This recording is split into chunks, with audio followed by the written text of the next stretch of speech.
All right, let my mom in.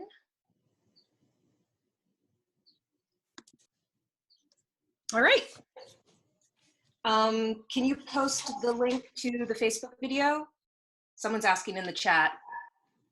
Okay. All right, I'm gonna get going. All right, so hi everybody, my name is Rebecca Strauss. Welcome to my studio apartment. I'm very excited to be here today as part of the Create at Brandeis Living Room Fest. Today I am going to be talking about an ongoing project that I've been working on called Rooted Vessels. The structure today is going to be pretty informal. I'm going to start with a talk, kind of just going over where this project came from, some past influences, and then going into, kind of how the project has evolved over the past several months. So with that, I'm going to start sharing my screen, and feel free to post questions in the chat. I'll try and address them as we go. Hey, Tori. All right, preview, share.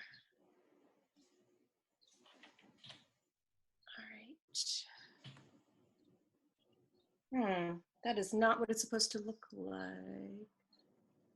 You might have to change the option Hold on. for sharing. What are you seeing on your screen? Oh, we see the Rooted Vessels website, and there's a window. It just shows a window with this website. Inspirations, process, and ongoing work, Rooted Vessels. Okay, all right, so that is what you're supposed to see. It's just hard to tell on my end. So let me just enter full screen and we'll get going. Perfect. All right, so welcome to my talk on my ongoing project for originally for the Leonard Bernstein Festival of the Creative Arts, now the Create at Brandeis Living Room Fest. Going to be talking today about the inspirations, the process, and the ongoing work of my project, Rooted Vessels. So let's get started. First, I would really like to start with a few thank yous. A huge thank you to the Office of the Arts at Brandeis. I'm very lucky and honored to be a grant recipient for this year's festival, which helped support this project. Also really want to do a big thank you to the Create at Brandeis Living Room Fest, and also a huge thank you to the Fine Arts Department at Brandeis, to my faculty, my coworkers. It's been really instrumental to getting this project off the ground. I also want to give a bit of a shout out to Reynolds Advanced Materials in Boston. They gave me some great advice on materials to use for this project, and I couldn't have done that without them. And then also a thank you to Christine Real Strauss, my sister-in-law, who helped me do a responsibly socially distanced photo shoot of my mold making process so that I could have something to put together for this presentation. So let's keep moving. So some older work of mine, my work has always been based around organic forms, the body, vessels. It's been a really long running theme for me. Here are just 3 examples of some older work of mine. One is Worn Vessel, a cast bronze piece that is meant to be worn on the body, part of a series. Another piece is the Wood Vessel, which is a hand-carved piece of wood with copper lining inspired by a seed pod from my collection. And then the third piece is a piece from grad school, which is constructed out of clementine membranes and then lit with LEDs that are controlled to use light patterns as a form of communication. So you can see that vessels and pod forms have always been a part of my work. Some of the artistic, let's click, no, come on, it's not going. Some of the artistic, there it is. Now it's probably gonna jump slides. Some of the artistic inspiration of my work, Louise Bourgeois has been a really long running inspiration for me and influence. Here you have Philette, Avenza Revisited 2, and The Couple. Her use of materials and textures and references to the body and just the visceral nature of her work kind of played into this piece a little bit, in that I was really thinking about organisms and bodies in organic forms. And as I was doing my visual research for this, a lot of the tree forms and root forms I was looking at really did bring me back to this idea of, of a body.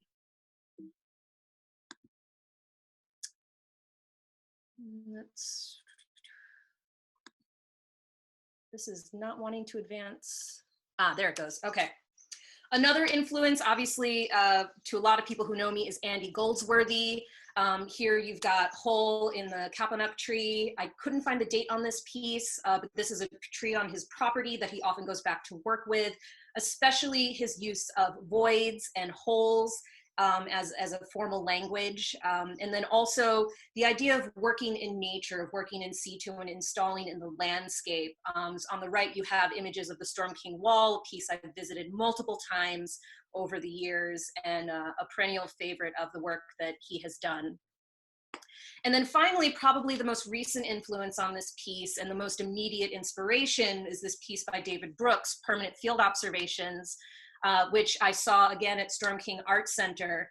What this piece really brought to me was this realization that it was possible to make molds in the field without destroying the object I was making the mold of. I also really liked the idea of these kind of covert installations, these things that just kind of fit into their landscape. And this piece really kind of started the seed of the idea of what would eventually become rooted vessels. And I'd be remiss if I didn't also mention Robert Smithson, especially because the intention behind this piece is to work in multiple modalities. Here in the forefront, you've got the closed mirror square from the Cayuga Salt Mine Project. Robert Smithson had a habit of working in land art, earth art, but also making pieces that were intended for gallery installation. And as similarly as I am planning on this work both existing out in nature, potentially being inaccessible, but also making discrete objects that will be suitable for gallery presentation, photo documentation, and things like that. So the modality that Robert Smithson worked in has definitely been informing this piece. So the project itself, where it started, was the plan is to create ceramic forms to inhabit found spaces in the hollows of trees, specifically focusing on the roots. And that I would be looking at these forms as migrants. They would be adapting to their adoptive homes and potentially take on some of the characteristics of their new environment, but I do want them also to retain some visual cues that they did not initially begin in their current locations. All of the locations that I chose initially were on the Brandeis campus. You can see the primary site on the right. A lot of you will recognize it as the Pokestop outside of the Goldman Schwartz Art Building that used to have a red door on it. And then I also continued scouting for other locations. These are located on the top left. That one is over near the Rose. The one on the top right is along the access road to the theater parking lot.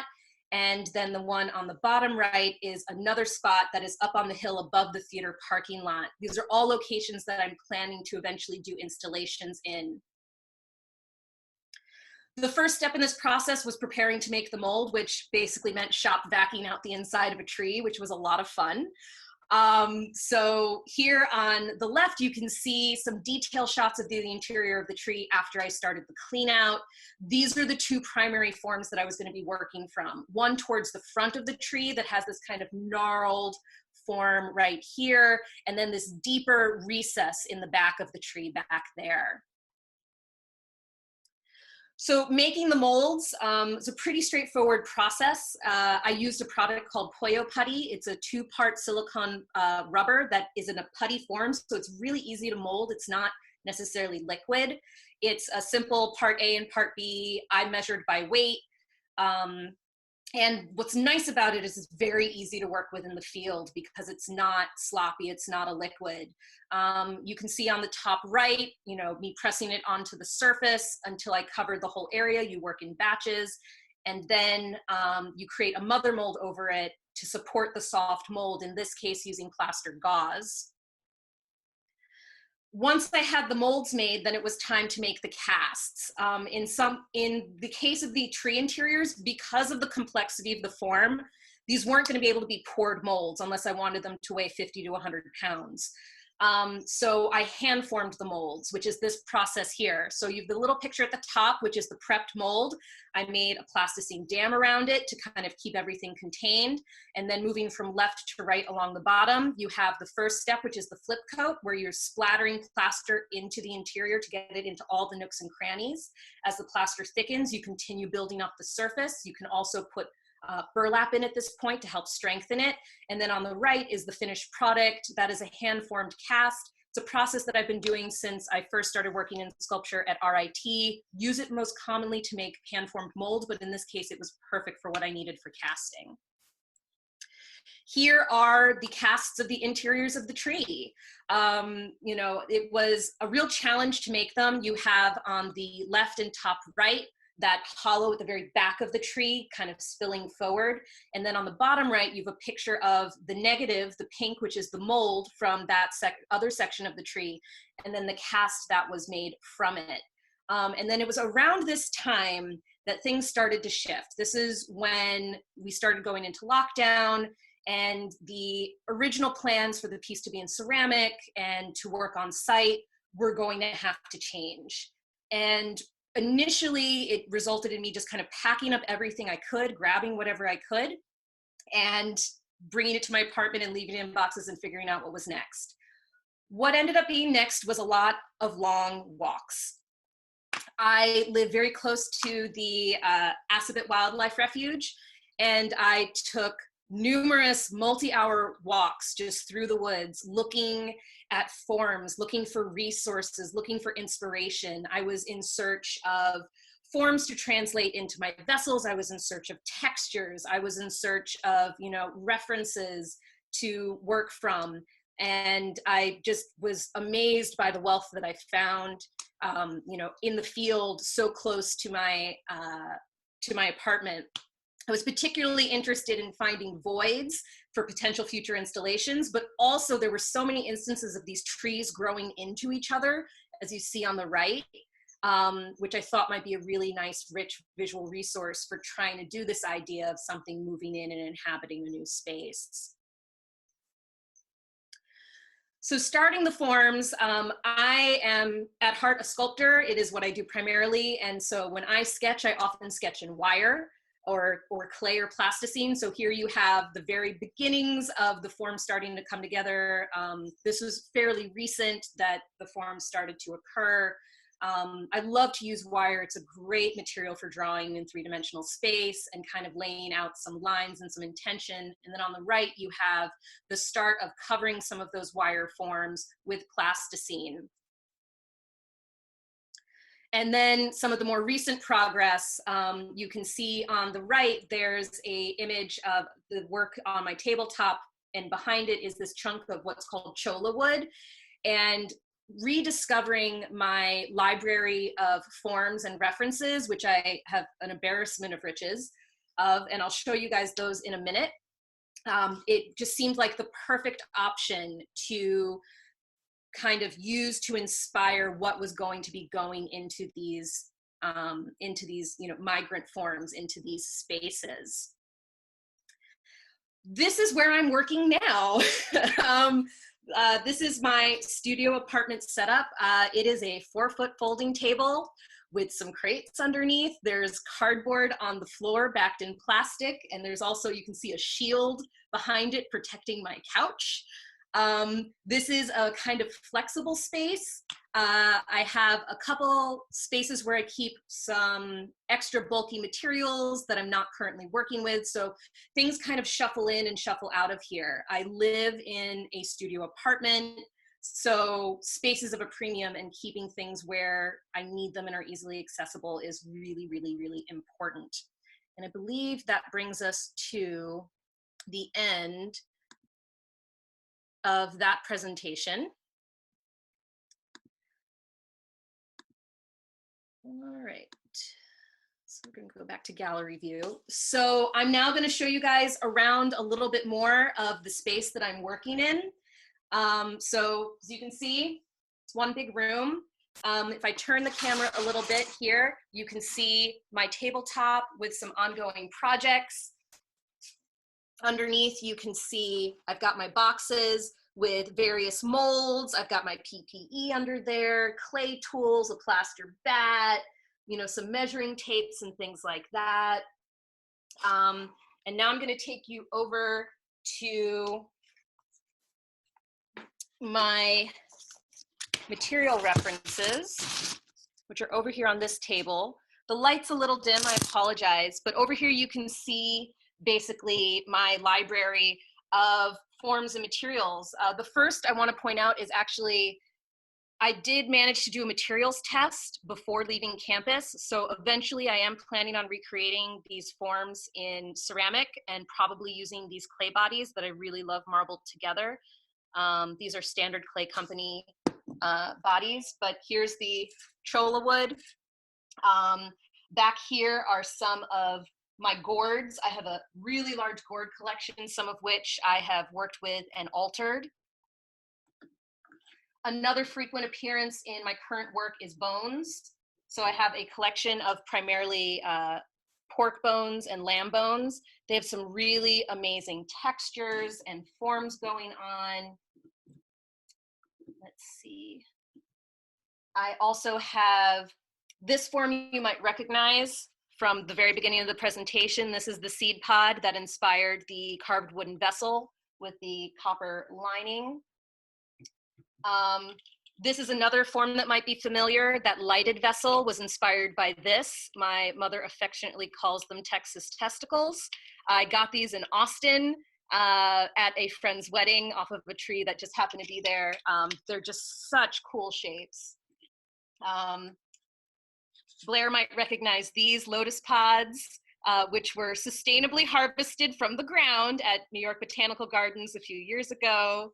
I did not take them off of living plants. And then I've also got a couple highlights from my trip to Israel a couple years ago, some pods that I collected there. So you can see that there's a pretty diverse library of forms and materials that I'm working from. You know, scraps of wood.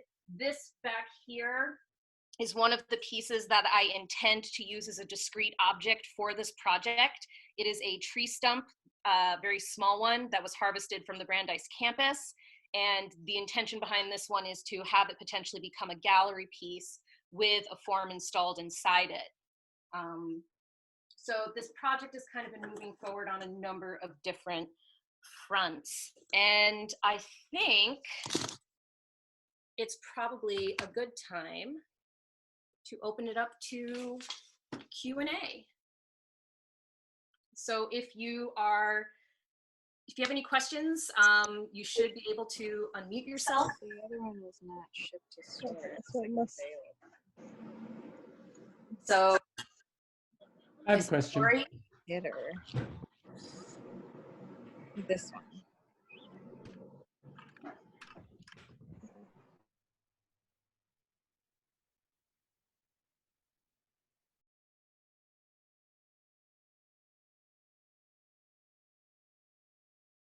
Okay, can you hear me now? Sorry about that. Can you hear me now? Yes. Yeah, okay.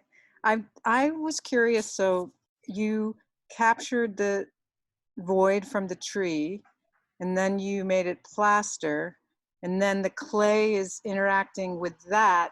Is the final thing to then get the clay to go back to the void in the tree? Yes. Yes, the intention of making the copies of the interior of the tree and plaster is to have them fit well back into the space where they belong. You know, and actually the more I work on this also, I'm kind of also starting to think of the casts of the interior of the tree as their own objects as well. So I have a feeling that this is going to kind of, you know, continue to iterate and develop over time. Given that the piece is specific to the tree and it fits right back in there, how long do you see keeping these things in place? I mean, can they be exhibited outside of the site or are they specific to that location?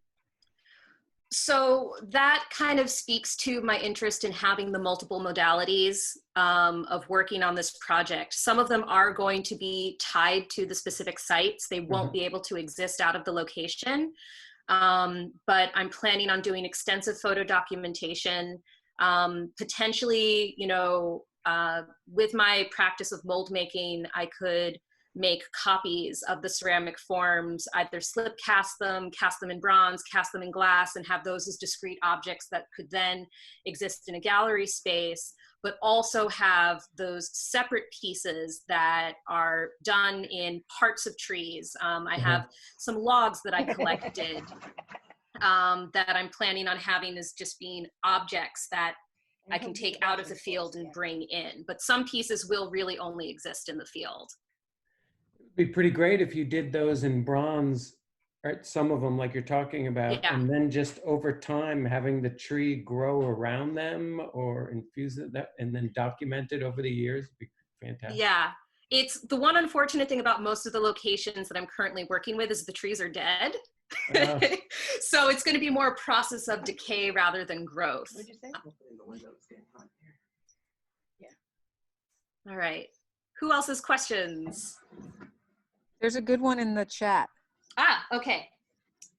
Both the cholla wood and the lotus are aquatic, whereas the trees on your campus are from land-based plants. Can you speak to combining inspirations from land and aquatic plants in one work of art? Thank you, Blair. I think for this project, it really lends itself, this idea of things moving from one sphere of habitation into another, that whole immigration process. This is going to sound really cheesy. It reminds me of that quote from the Drew Barrymore movie Ever After, you know, where she asks, a fish may love a bird, but where would they live? And the response is, you give it wings. So there's something interesting to me about taking something that occurs in one habitat, be it aquatic, and moving it to land, or moving it from a native habitat into a foreign habitat. Does that answer that? Cool. All right, I see my mom has raised her hand. Yeah, well, I wanted to ask one question, Rebecca. When you went to Storm King, one of the things that you talked about was how someone had cast actual real things and then left what they cast as kind of another duplication of what was there. Are you thinking about doing anything like that with this current body of work? I'm definitely entertaining similar ideas. The ceramic pieces, once they're installed, will obviously live and last much longer than the trees that they're being installed in, given that the trees are already in a process of decay. And then there would be even more longitude in the potential of a material like bronze. Eventually, they could be all that is left of the location. They just would be abandoned. But this project was informed primarily by the theme of the festival, which is roots and routes. So that's where the idea of migration came in. But I love the idea, and again, this is something that I took from the David Brooks piece, of sculpture, especially in certain materials, has a certain immortality, a certain permanence, whereas a lot of the things that I'm referencing are not. They're ephemeral, they're fragile, they're natural, and one is going to far outlast the other, and seeing that interaction over time could be very, very interesting. Okay, thank you. I think you've got more questions in the chat. Oh, in the chat. Okay. Is it possible to scale up? It is always possible to scale up with enough money and help. I would love, love, love to start exploring this on a larger scale. I actually have some dream locations, some hollows in trees that are, 8 feet tall, 2 feet wide, but those are going to be things potentially for down the road. And I also have another project that I've started toying with based on my walks, where there are these big, old, ancient pine trees in the wildlife refuge, and some of them just really stand out. I think of them almost as like the grand dams of the forest. They're very bodily in their forms. They're very figurative. And I'd love to find a way to kind of recreate those forms and congregate them so that people can inhabit a space, an interior space with these forms that are kind of out isolated in the woods. But yeah, scaling up is always possible with enough money and help. Color palette. Okay, so what color palette do I plan to use? Those in nature are primary colors. I am a big believer in the concept of native color rather than applied color. I very often leave the materials I use unpainted and untreated, with the exception of I will patinate my bronze on occasion, and I will sometimes glaze some of my ceramics. For this project, I'm not planning on applying any sort of altering surface color. I really do want to let the material speak for itself. It's a way that I often work, and it feels appropriate for this piece. Primary colors would just be, I think, too jarring and too out of place in this context. All right. Are there any other questions?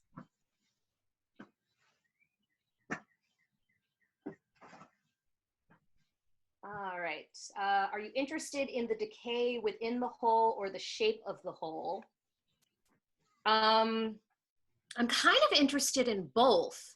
I have this fascination with vessels and voids and forms, and you know, I'm initially drawn to the form itself. But one of the things that was interesting about vacuuming out the tree stump was watching that space evolve as I removed some of the more fragile detritus from the interior. You know, some of these have evolved over time. Most of the holes that I work with are very static, but this is going to give me the opportunity to see them change over time. And that's something that I am looking forward to. This is also kind of a unique project in that generally I am creating the vessels. In this situation, the vessels are my found object. I'm creating things to fill the vessels. So that's also been a bit of a shift in my working method from before. Rebecca, we have some more time because it sounds like we have a couple more questions. Sure. Chris Silverman above, I was wondering about the cholla wood. How would you make a cast of something that complete? So there's a couple ways that one could do it. Let me grab the cholla wood. The simplest would probably be a destructive mold making process, something where I would embed it in a refractory material and then fire it, burn out all of the cholla wood, and then pour a material into it like glass or bronze. Obviously, the original would be gone and it would be a one-off, a waste mold, but that would be one way to get a high fidelity copy. Another way to do it would be kind of similar to you know, other two-parted mold methods where I would have an interior core mold. It would have to be a soft material, something that I could pull out, and then an exterior covering. I could also bisect this very carefully so that it was in two halves, and make it in two parts, so then I'm no longer dealing with this kind of interior inaccessible void. So there's a number of different ways to approach this, depending on if I want to keep the object unaltered, if I'm willing to destroy or alter it in the process of that mold making. So it's really just a question of what the end intent is. Somebody's hand raised. Carol. Oh, you haven't put your hand down yet, Mom. I think I see another one here. Would I consider working on private property? Of course. You know, I don't see a reason not to. You know, if I find a space that's interesting, I'll work in it. You know, that said, if I don't see a suitable site in the location desired, that would be more questionable if whether or not I would accept that commission.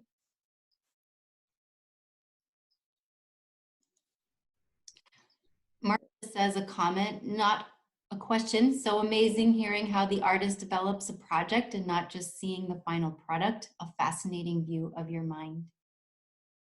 Thank you, Marcia. Yeah, as you can see, this is very much a work in progress. It is an ongoing project. It is not where I had planned on it being at this point in time, but I think it's kind of grown and developed into something new and different, and perhaps something more fruitful than was originally intended.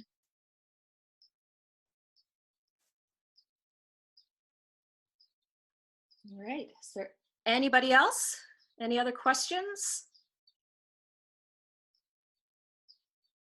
I'm happy to hang out and chat with people.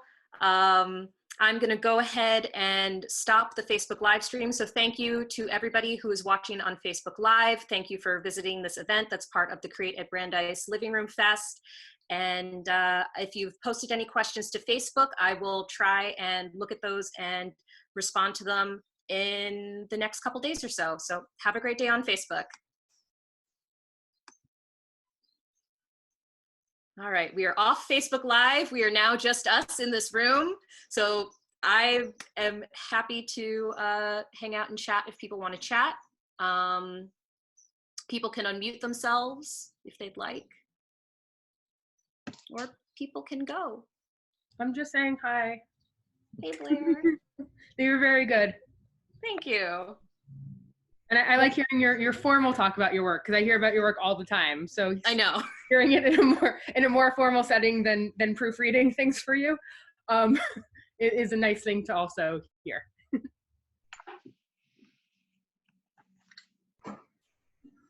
Hey, Jessie. Hi. I liked your talk. It was very informative. Oh, I'm glad. Oh, bye, Ira. Bye, Debbie. Bye. Bye, Becca.